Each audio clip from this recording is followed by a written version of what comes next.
Hello everyone, and thanks very much for clicking in today. My name is Ronald, and today I'll be building this charcuterie platter. I'll show you 4 stages of this board from great to awesome.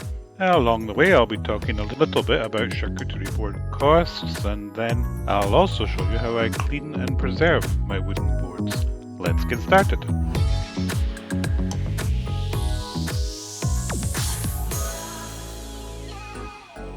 I've selected this nice teak board to work with today. It's a good size, measures about 14 by 22 inches. We have some old favorites in our ingredients. We're going to use, of course, cheeses, a selection of soft and medium hard cheeses, fruits and vegetables that people like.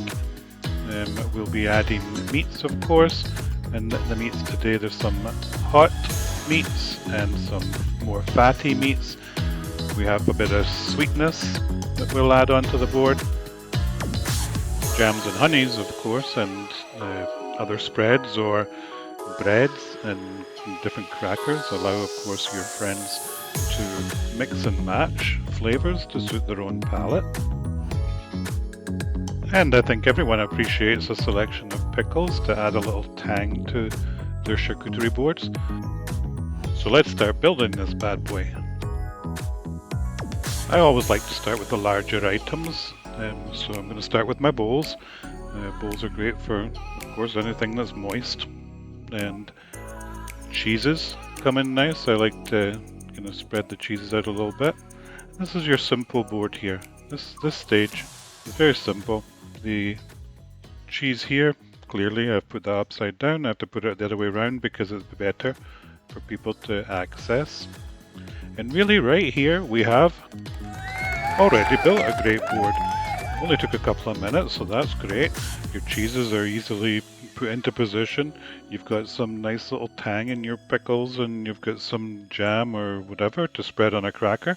All you need to do is add some crackers or some sliced baguette, and people will be happy. But let's take it up a notch and add some meats. To the cheeses, we're going to have some pate. We're going to add in here some salami. And just kind of mix it around on the board. You can make fancy flowers or with salami, or you can just fold them. It's an easy thing to work with. Ham is the same, you can just kind of roll it. Just gives people opportunity or an edge to grab with lifting. Once you've balanced the position of your meat across the board and added a few different types of salami, then you're good to go. We can stop right here and we have another great board. Just picture a few more breadsticks, some nice multi-grain crackers or something. And I don't think there's any one of your guests would be complaining if you put that in front of them. It looks great. But I've been out shopping and I've got more meat, particularly prosciutto here. So I'm going to add some prosciutto. I really like it. It's a nice kind of, I want to say greasy, I'll say buttery flavor. And it's always nice if you put a little bit of melon, which I'm going to do. And put it in here. I just like to cut it up in cubes. People can grab and get away with whatever they like. Add a little bit more in there. That looks good. Now let's get some color. Cucumber is brilliant. Cucumber is nice and bright green.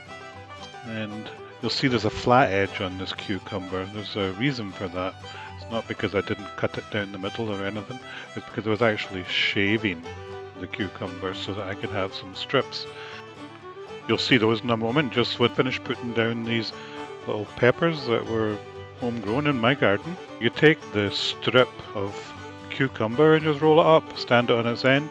You got some nice looking texture, some interest, and someone can just lift the whole thing up.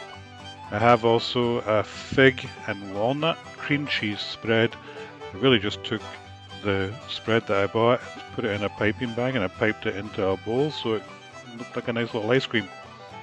And if we were to stop at this point, we will have created our third variation. Fabulous board for your guests. But we're not going to stop here. While I'm adding the rest of my ingredients just to take this board to the top level, I just wanted to talk a little bit about cost. This is actually an expensive board. Expensive in that you have so many things going on to the board, and by the time you've done all your groceries, you can easily be pushing or well over the $100 mark. That's Canadian dollars. And the reason for that is, first of all, the prices these days are ridiculous. Everybody will probably agree and make a little comment, and if you like, about pricing and what things cost these days. But I mean, cheeses themselves. I mean, a block of cheese, you're anywhere from $5 on a lower end to going to be $15 or more for a good quality cheese or a specialty cheese. So the types of cheese that you use is probably better if you wanted to maintain your budget, to kind of go for cheeses that are more common, the bries, the blue cheeses like I'm doing here. But even still, once you start adding things up, it can cost a lot. A packet of crackers can be $3. Breadsticks, if you get fancy breadsticks, they can be $3. The fig and walnut cream cheese was about $7. Packets of salami or sliced deli meats, they're all running $5, $6. So you can easily get yourself over $100. So really it's a labor of love. Sure, you want your guests to be happy and to enjoy what you've presented, and that's why I'm saying it doesn't always need to be the most expensive. You don't need to have every ingredient. You can stop along the way like I did today. You can stop with a great board, a double great board, a really fabulous board, or you can use every ingredient that you have to deliver the greatest variety of color and flavors. Let me know what your thoughts are in the comments. If you've got something to share about creating great charcuterie boards, please share it. And if you like watching great platters being built, please hit the subscribe button and ring the little bell and click the like. That would be very much appreciated. So just adding a few final touches here, and I think you can agree, I hope you agree, that this board has turned out awesome. My friends will no doubt enjoy the colors and flavors of this platter, this charcuterie board, and I hope that all of your friends enjoy your boards and they get as much enjoyment as it is to make them. And just before I finish up, I just want to say that once you've done your wash up and your cleaning, it's always a good tip to oil your wooden boards. Your wooden boards or your bamboo boards. It'll preserve the life of them. It'll give them some shine. It'll keep them from drying out. It's always good. It's easy to do. Just take a little bit of oil, splash it on. You'll see right away that it makes a difference. And if you know someone who has wooden charcuterie boards, it's also a good idea for a Christmas present or a birthday present. A little package of wood oil or wax. You can get them on Amazon or in the shops. They're a nice thing to give someone.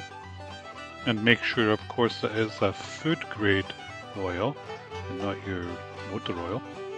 And thanks so much for clicking in today. I enjoyed building this board. I hope you enjoyed watching, and I hope perhaps you learned something. I'll be making other videos, so like I say, if you're able to click the subscribe, the like, and the little bell for the notification, please do. That will be so much appreciated. In the meantime, you have yourself a great day and all the best with your boards.